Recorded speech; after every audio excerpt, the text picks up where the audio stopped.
الحمد لله رب العالمين الرحمن الرحيم مالك يوم الدين إياك نعبد وإياك نستعين اهدنا الصراط المستقيم صراط الذين أنعمت عليهم غير المغضوب عليهم ولا الضالين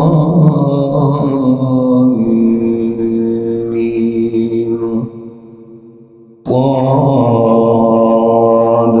والقرآن ذي الذكر بل الذين كفروا في عزة وشقاق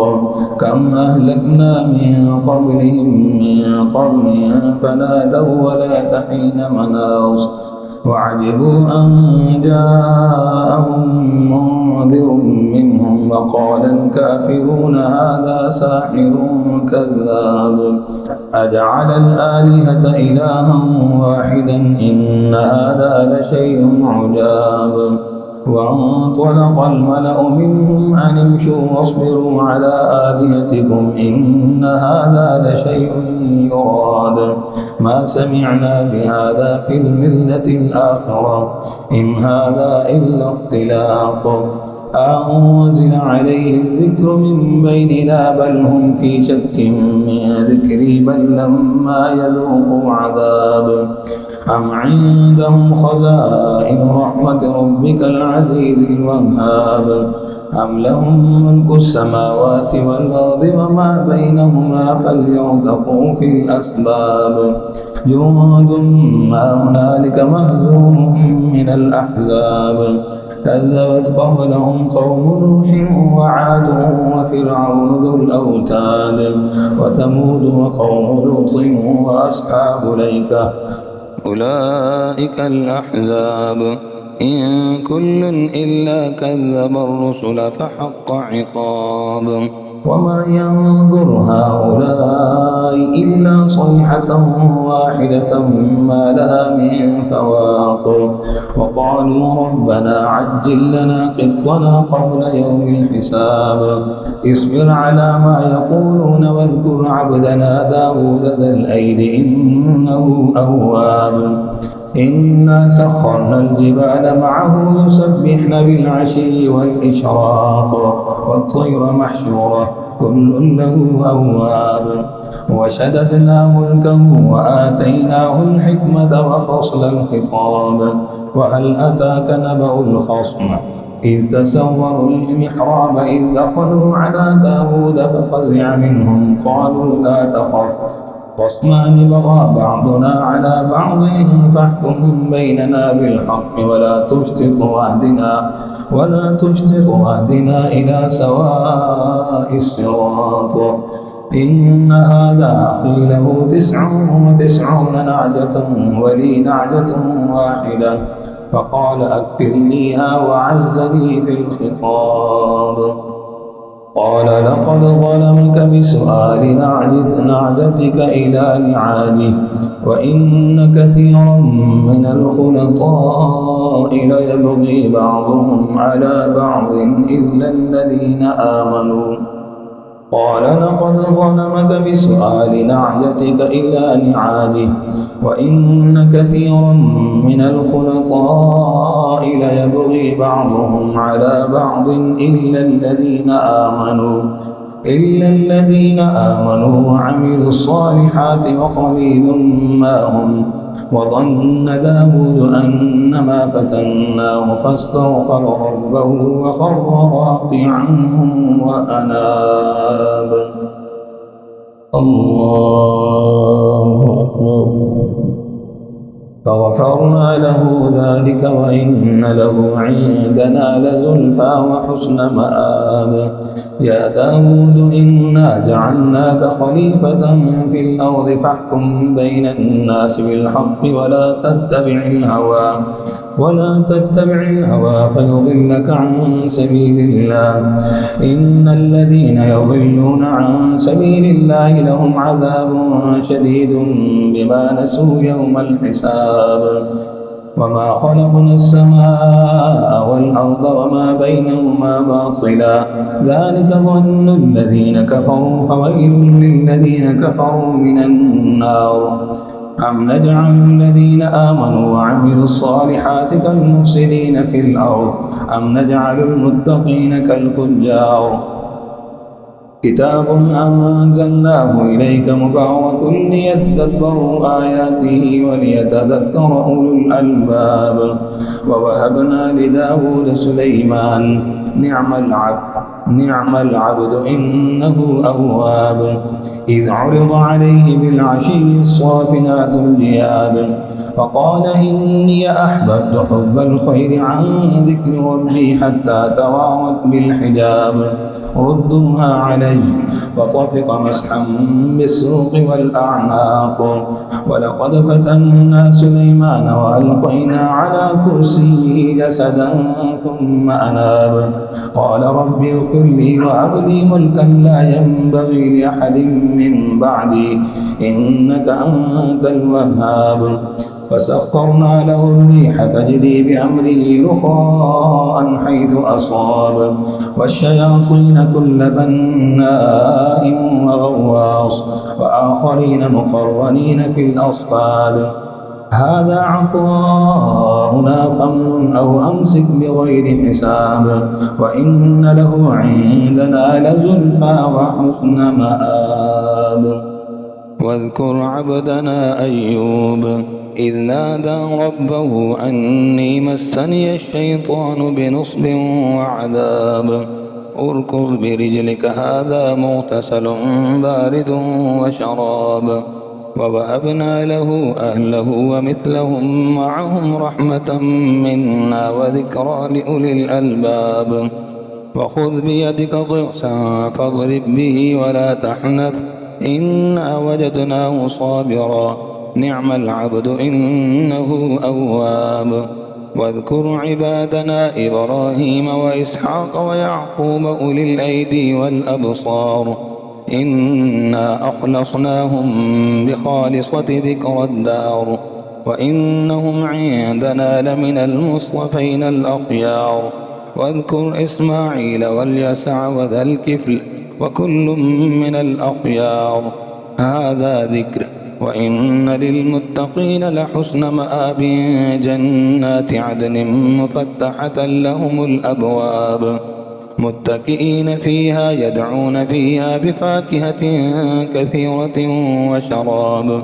وعندهم قاصرات الطرف أتراب هذا ما توعدون ليوم الحساب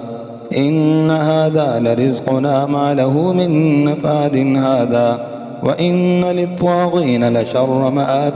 جهنم يصلونها فبئس المهاد هذا فليذوقوه حميم وغساق وآخر من شكله أزواج هذا فوج مقتحم معكم لا مرحبا بهم إنهم صالوا النار قالوا بل أنتم لا مرحبا بكم أنتم قدمتموه لنا فبئس القرار قالوا ربنا من قدم لنا هذا فزده عذابا ضعفا في النار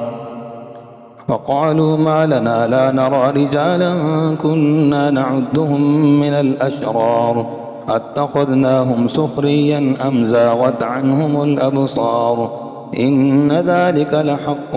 تخاصم أهل النار قل إنما أنا منذر وما من إله إلا الله الواحد القهار رب السماوات والأرض وما بينهما العزيز الغفار قل هو نبأ عظيم أنتم عنه معرضون ما كان لي من علم بالملأ الأعلى إذ يختصمون إن يوحى إلي إلا أنما أنا نذير مبين إذ قال ربك للملائكة إني خالق بشرا من طين فإذا سويته ونفخت فيه من روحي فقعوا له ساجدين فسجد الملائكة كلهم أجمعون إلا إبليس استكبر وكان من الكافرين. قال يا إبليس ما منعك أن تسجد لما خلقت بيدي أستكبرت أم كنت من العالين؟ قال أنا خير منه خلقتني من نار وخلقته من طين. قال فاخرج منها فإنك رجيم وإن عليك لعنتي إلى يوم الدين. قال رب فانظرني إلى يوم يبعثون. قال إنك من المنظرين. قال فبعزتك لأغوينهم أجمعين إلا عبادك منهم المخلصين. قال فالحق والحق أقول لأملأن جهنم منك وممن تبعك منهم أجمعين. قل ما أسألكم عليه من أجر وما أنا من المتكلفين إن هو إلا ذكر للعالمين ولتعلمن نبأه بعد حين. تنزيل الكتاب من الله العزيز الحكيم. إنا أنزلنا إليك الكتاب بالحق فاعبد الله مخلصا له الدين ألا لله الدين الخالص والذين اتخذوا من دونه أولياء ما نعبدهم إلا ليقربونا إلى الله زلفى إن الله يحكم بينهم فيما هم فيه يختلفون إن الله لا يهدي من هو كاذب كفار. لو أراد الله أن يتخذ ولدا لاصطفى مما يخلق ما يشاء سبحانه هو الله الواحد القهار. خلق السماوات والأرض بالحق يكور الليل على النهار ويكور النهار على الليل وسخر الشمس والقمر كل يجري لأجل مسمى ألا هو العزيز الغفار. خلقكم من نفس واحدة ثم جعل منها زوجها وأنزل لكم من الأنعام 8 أزواج يخلقكم في بطون أمهاتكم خلقا من بعد خلق في ظلمات 3 ذلكم الله ربكم له الملك لا إله إلا هو فأنى تصرفون. إن تكفروا فإن الله غني عنكم ولا يرضى لعباده الكفر وإن تشكروا يرضه لكم ولا تزر وازرة وزر أخرى ثم إلى ربكم مرجعكم فينبئكم بما كنتم تعملون إنه عليم بذات الصدور. وإذا مس الإنسان ضر دعا ربه منيبا إليه ثم إذا خوله نعمة منه نسي ما كان يدعو إليه من قبل وجعل لله أندادا ليضل عن سبيله قل تمتع بكفرك قليلا إنك من أصحاب النار. أمن هو قانت آناء الليل ساجدا وقائما يحذر الآخرة ويرجو رحمة ربه قل هل يستوي الذين يعلمون والذين لا يعلمون إنما يتذكر أولو الألباب. قل يا عبادي الذين آمنوا اتقوا ربكم للذين أحسنوا في هذه الدنيا حسنة وأرض الله واسعة إنما يوفى الصابرون أجرهم بغير حساب.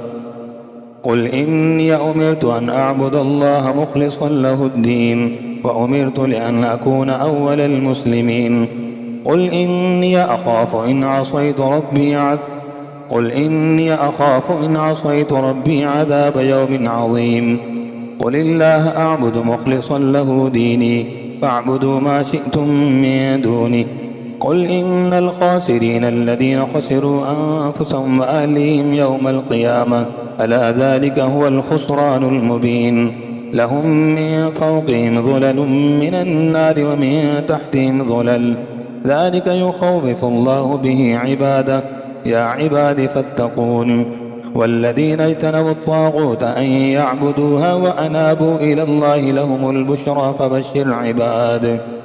الذين يستمعون القول فيتبعون أحسنه أولئك الذين هداهم الله وأولئك هم أولو الألباب.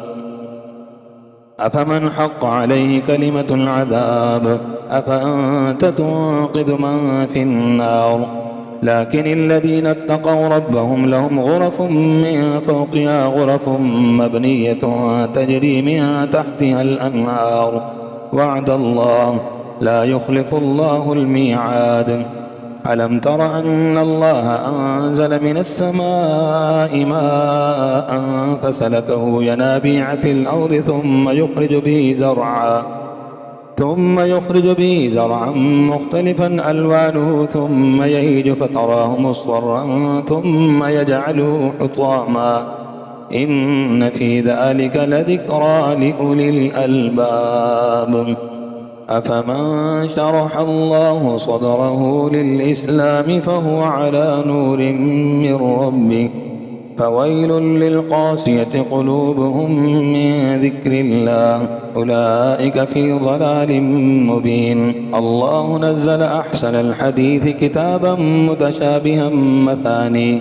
تقشعر منه جلود الذين يخشون ربهم ثم تلين جلودهم وقلوبهم إلى ذكر الله ذلك هدى الله يهدي به من يشاء ومن يضلل الله فما له من هاد. أفمن يتقي بوجهه سوء العذاب يوم القيامة وقيل للظالمين ذوقوا ما كنتم تكسبون كذب الذين من قبلهم فأتاهم العذاب من حيث لا يشعرون فأذاقهم الله الخزي في الحياة الدنيا ولعذاب الآخرة أكبر لو كانوا يعلمون. ولقد ضربنا للناس في هذا القرآن من كل مثل لعلهم يتذكرون قرآنا عربيا غير ذي عوج لعلهم يتقون. ضرب الله مثلا رجلا فيه شركاء متشاكسون ورجلا سلما لرجل هل يستويان مثلا الحمد لله بل أكثرهم لا يعلمون. إنك ميت وإنهم ميتون ثم إنكم يوم القيامة عند ربكم تختصمون. فمن أظلم ممن كذب على الله وكذب بالصدق إذ جاء أليس في جهنم مثوى للكافرين والذي جاء بالصدق وصدق به أولئك هم المتقون لهم ما يشاءون عند ربهم ذلك جزاء المحسنين ليكفر الله عنهم أسوأ الذي عملوا ويجزيهم أجرهم بأحسن الذي كانوا يعملون أليس الله بكاف عبده ويخوفونك بالذين من دونه ومن يضلل الله فما له من هاد ومن يهد الله فما له من مضل أليس الله بعزيز ذي انتقام. ولئن سألتهم من خلق السماوات والأرض ليقولن الله قل أفرأيتم ما تدعون من دون الله إن أرادني الله بضر هل هن كاشفات ضره أو أرادني برحمة هل هن ممسكات رحمته قل حسبي الله عليه يتوكل المتوكلون. قل يا قوم اعملوا على مكانتكم إني عامل فسوف تعلمون من يأتيه عذاب يخزيه ويحل عليه عذاب مقيم. إنا أنزلنا عليك الكتاب يتلى عليهم إن في ذلك رحمة وذكرى لقوم يؤمنون. إنا أنزلنا عليك الكتاب للناس بالحق فمن اهتدى فلنفسه ومن ضل فإنما يضل عليها وما أنت عليهم بوكيل. الله يتوفى الأنفس حين موتها والتي لم تمت في منامها فيمسك التي قضى عليها الموت ويرسل الأخرى إلى أجل مسمى إن في ذلك لآيات لقوم يتفكرون أم اتخذوا من دون الله شفعاء قل أولو كانوا لا يملكون شيئا ولا يعقلون قل لله الشفاعة جميعا له ملك السماوات والأرض ثم إليه ترجعون وإذا ذكر الله وحده اشمأزت قلوب الذين لا يؤمنون بالآخرة وإذا ذكر الذين من دونه إذا هم يستبشرون وإذا ذكر الذين من دونه إذا هم يستبشرون قل اللهم فاطر السماوات والأرض عالم الغيب والشهادة أنت تحكم بين عبادك فيما كانوا فيه يختلفون ولو أن للذين ظلموا ما في الأرض جميعا ومثله معه لافتدوا به من سوء العذاب يوم القيامة وبدا لهم من الله ما لم يكونوا يحتسبون وبدا لهم سيئات ما كسبوا وحاق بهم ما كانوا به يستهزئون فإذا مس الإنسان ضر دعانا ثم إذا خولناه نعمة منا قال إنما أوتيته على علم بل هي فتنة ولكن أكثرهم لا يعلمون قد قالها الذين من قبلهم فما أغنى عنهم ما كانوا يكسبون فأصابهم سيئات ما كسبوا والذين ظلموا من هؤلاء سيصيبهم سيئات ما كسبوا وما هم بمعجزين أولم يعلموا أن الله يبسط الرزق لمن يشاء ويقدر إن في ذلك لآيات لقوم يؤمنون قل يا عبادي الذين أسرفوا على أنفسهم لا تقنطوا من رحمة الله إن الله يغفر الذنوب جميعا إنه هو الغفور الرحيم وأنيبوا إلى ربكم وأسلموا له من قبل أن يأتيكم العذاب ثم لا تنصرون واتبعوا أحسن ما أنزل إليكم من ربكم من قبل أن يأتيكم العذاب بغتة وأنتم لا تشعرون أن تقول نفس يا حسرة على ما فرطت في جنب الله وإن كنت لمن الساخرين أو تقول لو أن الله هداني لكنت من المتقين أو تقول حين ترى العذاب لو أن لي كرة فأكون من المحسنين بلى قد جاءتك آياتي فكذبت بها واستكبرت وكنت من الكافرين ويوم القيامة ترى الذين كذبوا على الله وجوههم مسودة أليس في جهنم مثوى للمتكبرين وينجي الله الذين اتقوا بمفازتهم لا يمسهم السوء ولا هم يحزنون الله خالق كل شيء وهو على كل شيء وكيل له مقاليد السماوات والأرض والذين كفروا بآيات الله أولئك هم الخاسرون قل أفغير الله تأمروني أعبد أيها الجاهلون ولقد أوحي إليك وإلى الذين من قبلك لئن أشركت ليحبطن عملك ولتكونن من الخاسرين بل الله فاعبد وكن من الشاكرين وما قدروا الله حق قدره والأرض جميعا قبضته يوم القيامة والسماوات مطويات بيمينه سبحانه وتعالى عما يشركون ونفخ في الصور فصعق من في السماوات ومن في الأرض إلا من شاء الله ثم نفخ فيه أخرى فإذا هم قيام ينظرون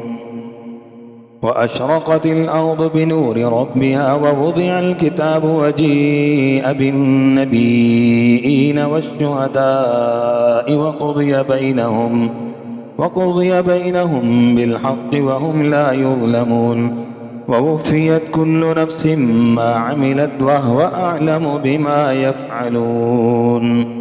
وسيق الذين كفروا إلى جهنم زمرا حتى إذا جاءوها فتحت أبوابها وقال لهم خزنتها ألم يأتكم رسل منكم يتلون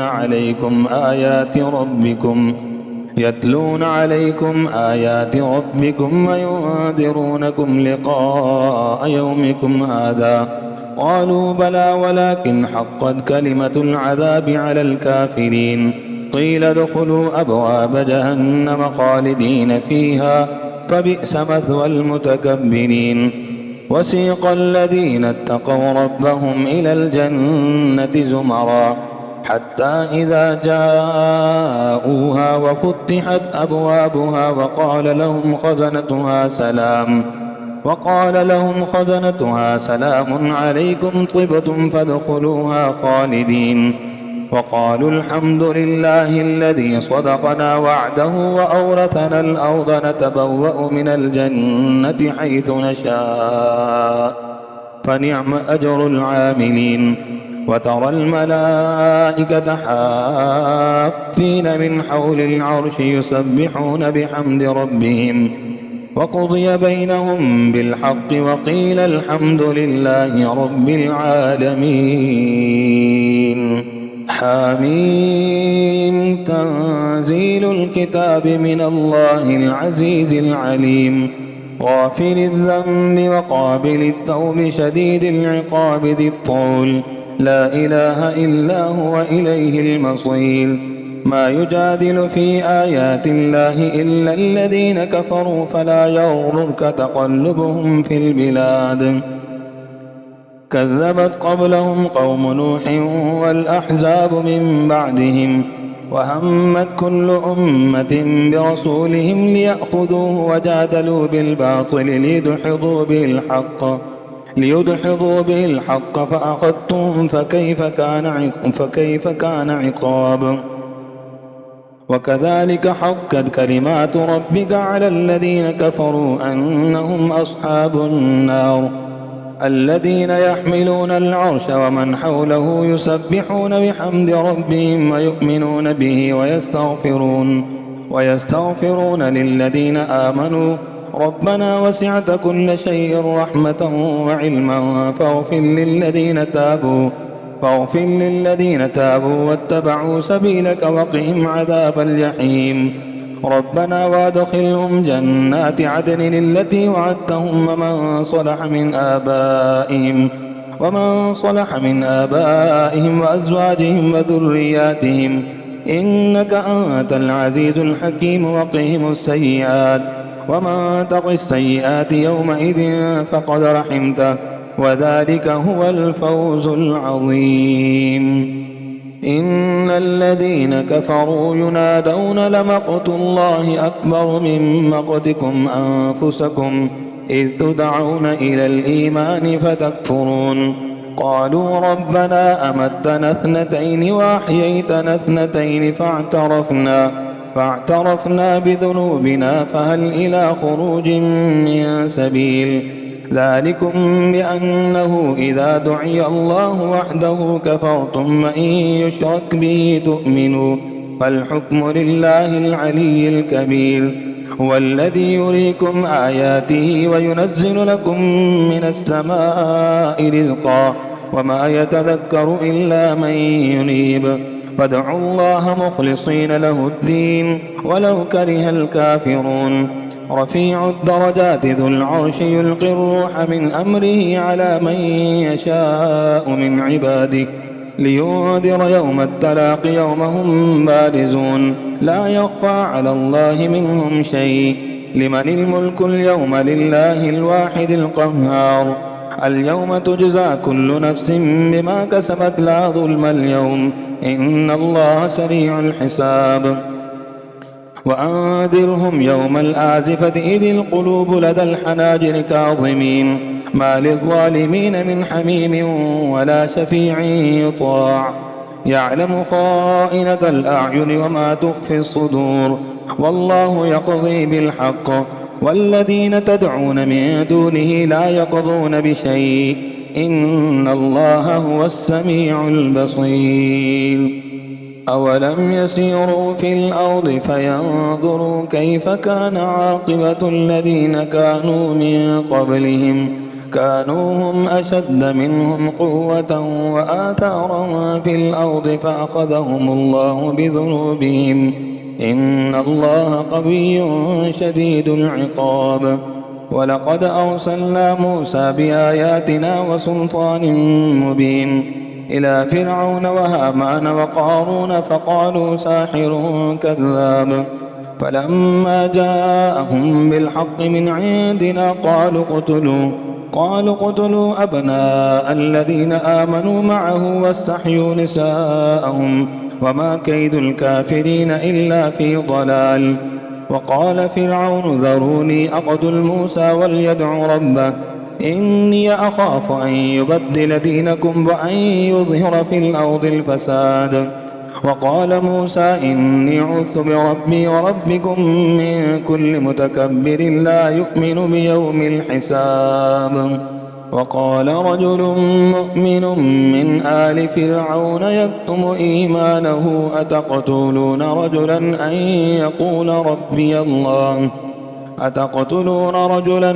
يقول ربي الله وقد جاءكم بالبينات من ربكم وإن يك كاذبا فعليه كذبه وإن يك صادقا يصبكم بعض الذي يعدكم إن الله لا يهدي من هو مسرف كذاب يا قوم لكم الملك اليوم ظاهرين في الأرض فمن ينصرنا من بأس الله إن جاءنا قال فرعون ما أريكم إلا ما أرى وما أهديكم إلا سبيل الرشاد وقال الذي آمن يا قوم إني أخاف عليكم مثل يوم الأحزاب مثل دأب قوم نوح وعاد وثمود والذين من بعدهم وما الله يريد ظلما للعباد ويا قوم إني أخاف عليكم يوم التناد يوم تولون مدبرين ما لكم من الله من عاصم ومن يضلل الله فما له من هاد ولقد جاءكم يوسف من قبل بالبينات فما زلتم في شك مما جاءكم به حتى إذا هلك قلتم لن يبعث الله من بعده رسولا كذلك يضل الله من هو مسرف مرتاب الذين يجادلون في آيات الله بغير سلطان أتاهم كبر مقتا عند الله وعند الذين آمنوا كذلك يطبع الله على كل قلب متكبر جبار وقال فرعون يا هامان ابن لي صرحا لعلي أبلغ أسباب السماوات فأطلع إلى إله موسى وإني لأظنه كاذبا وكذلك زين لفرعون سوء عمله وصد عن السبيل وما كيد فرعون إلا في تباب وقال الذي آمن يا قوم اتبعوني أهدكم سبيل الرشاد يا قوم إنما هذه الحياة الدنيا متاع وإن الآخرة هي دار القرار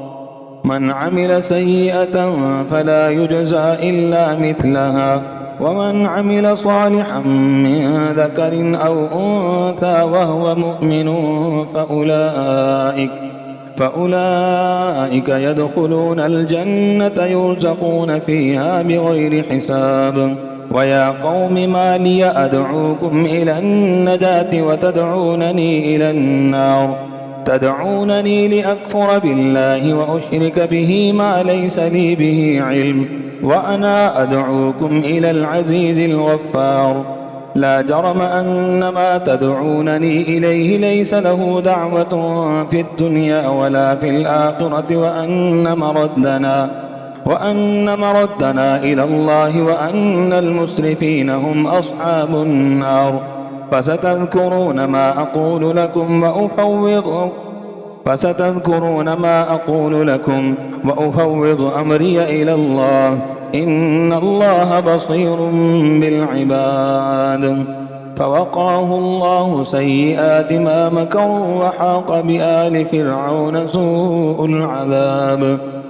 النار يعرضون عليها غدوا وعشيا ويوم تقوم الساعة أدخلوا آل فرعون أشد العذاب. وإذ يتحاجون في النار فيقول الضعفاء للذين استكبروا إنا كنا لكم تبعا فهل أنتم مغنون عنا نصيبا من النار. قال الذين استكبروا إنا كل فيها إن الله قد حكم بين العباد. وقال الذين في النار لخزنة جهنم ادعوا ربكم يخفف عنا يوما من العذاب. قالوا أولم تك تأتيكم رسلكم بالبينات قالوا بلى. قالوا فادعوا وما دعاء الكافرين إلا في ضلال. إنا لننصر رسلنا والذين آمنوا في الحياة الدنيا ويوم يقوم الأشهاد. يوم لا ينفع الظالمين معذرتهم ولهم اللعنة ولهم سوء الدار. ولقد آتينا موسى الهدى وأورثنا بني إسرائيل الكتاب هدى وذكرى لأولي الألباب. فاصبر إن وعد الله حق واستغفر لذنبك وسبح بحمد ربك بالعشي والإبكار.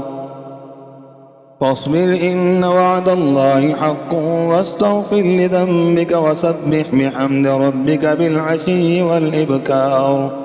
إن الذين يجادلون في آيات الله بغير سلطان أتاهم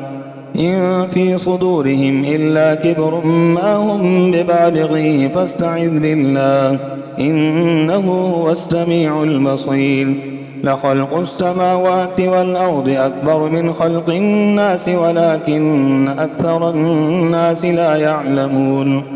وما يستوي الأعمى والبصير والذين آمنوا وعملوا الصالحات ولا المسيء قليلا ما يتذكرون. إن الساعة لآتية لا ريب فيها ولكن أكثر الناس لا يؤمنون. وقال ربكم ادعوني أستجب لكم إن الذين يستكبرون عن عبادتي سيدخلون جهنم داخرين. الله الذي جعل لكم الليل لتسكنوا فيه والنهار مبصرا إن الله لذو فضل على الناس ولكن أكثر الناس لا يشكرون. ذلكم الله ربكم خالق كل شيء لا إله إلا هو فأنى تؤفكون. كذلك يؤفك الذين كانوا بآيات الله يجحدون. الله الذي جعل لكم الأرض قرارا والسماء بناء وصوركم فأحسن صوركم ورزقكم من الطيبات. ذلكم الله ربكم فتبارك الله رب العالمين. هو الحي لا إله إلا هو فادعوه مخلصين له الدين. الحمد لله رب العالمين. قل إني نهيت أن أعبد الذين تدعون من دون الله لما جاءني البينات من ربي وأمرت أن أسلم لرب العالمين. هو الذي خلقكم من تراب ثم من نطفة ثم من علقة ثم يخرجكم طفلا ثم لتبلغوا أشدكم ثم لتكونوا شيوخا ومنكم من يتوفى من قبل ولتبلغوا أجلا مسمى ولعلكم تعقلون. هو الذي يحيي ويميت فإذا قضى أمرا فإنما يقول له كن فيكون.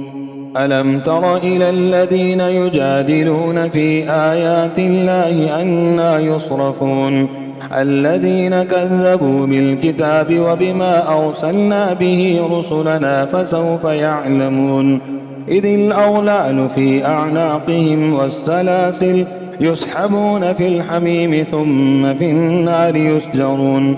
ثم قيل لهم أين ما كنتم تشركون من دون الله قالوا ضلوا عنا بل لم نكن ندعو من قبل شيئا كذلك يضل الله الكافرين ذلكم بما كنتم تفرحون في الأرض بغير الحق وبما كنتم تمرحون ادخلوا أبواب جهنم خالدين فيها فبئس مثوى المتكبرين فاصبر إن وعد الله حق فإما نرينك بعض الذي نعدهم أو نتوفينك فإلينا يرجعون ولقد أرسلنا رسلا من قبلك منهم من قصصنا عليك ومنهم من لم نقصص عليك وما كان لرسول أن يأتي بآية إلا بإذن الله فإذا جاء أمر الله قضي بالحق وخسر هنالك المبطلون الله الذي جعل لكم الأنعام لتركبوا منها ومنها تأكلون ولكم فيها جمال حين تريحون وحين تسرحون الله الذي جعل لكم الأنعام لتركبوا منها ومنها تأكلون ولكم فيها منافع ولتبلغوا عليها حاجة في صدوركم وعليها وعلى الفلك تحملون ويريكم آياته فأي آيات الله تنكرون أفلم يسيروا في الأرض فينظروا كيف كان عاقبة الذين من قبلهم أفلم يسيروا في الأرض فينظروا كيف كان عاقبة الذين كانوا من قبلهم كانوا أكثر منهم وأشد قوة وآثارا في الأرض فما أغنى عنهم ما كانوا يكسبون فلما جاءتهم رسلهم بالبينات فرحوا بما عندهم من العلم وحاق بهم ما كانوا به يستهزئون فلما رأوا بأسنا قالوا آمنا بالله وحده وكفرنا بما كنا به مشركين فلم يك ينفعهم إيمانهم لما رأوا بأسنا سنة الله التي قد خلت في عباده وخسر هنالك الكافرون